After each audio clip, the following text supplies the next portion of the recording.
ការខកចិត្តការឈឺចាប់និងការខ្វះការយល់ចិត្តធ្វើឲ្យយើងចាប់ផ្ដើមកសាងជញ្ជាំងក្នុងចិត្តសួស្តីអ្នកនរគ្នាពេលខ្លះក្នុងជីវិតយើងខ្លាចជាមនុស្សស្ងប់ស្ងាត់និងឯកោមិនមែនដោយចៃដន្យទេប៉ុន្តែដោយសារអ្វីដែលយើងបានឆ្លងកាត់មកការខកចិត្តការឈឺចាប់និងការខ្វះការយល់ចិត្តធ្វើឲ្យយើងចាប់ផ្ដើមកសាងជញ្ជាំងក្នុងចិត្តហើយអាជញ្ជាំងនេះគឺជាវិធីមួយនៅក្នុងការការពារខ្លួនមិនមែនឲ្យឈឺចាប់ម្ដងទៀតប៉ុន្តែពេលវេលាវាបានកន្លងផុតទៅវាមិនត្រឹមតែការពារយើងទេប៉ុន្តែវាធ្វើឲ្យយើងនឹងខ្លាចជាមនុស្សឯកោយើងចាប់ផ្ដើមបិទចិត្តមិននិយាយអារម្មណ៍ហើយមិនអនុញ្ញាតឲ្យអ្នកណាម្នាក់ចូលមកចិត្តហើយសំណួរមួយគឺតើជញ្ជាំងនេះកំពុងតែការពារយើងឬកំពុងតែឃុំយើង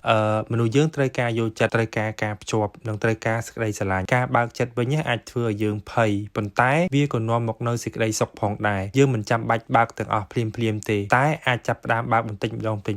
ដោយទុកចិត្តមនុស្សដែលសមក្នុងក្រោយនេះសូមផ្ដាំអ្នកថាជញ្ជាំងអាចការពារអ្នកពីការឈឺចាប់ប៉ុន្តែមិនអាចផ្ដល់សេចក្តីសុខបានទេសេចក្តីសុខពិតគឺកើតចេញពីការបើកចិត្តនិងការភ្ជាប់ខ្លួនឯងទៅជាមួយនឹងអ្នកដទៃ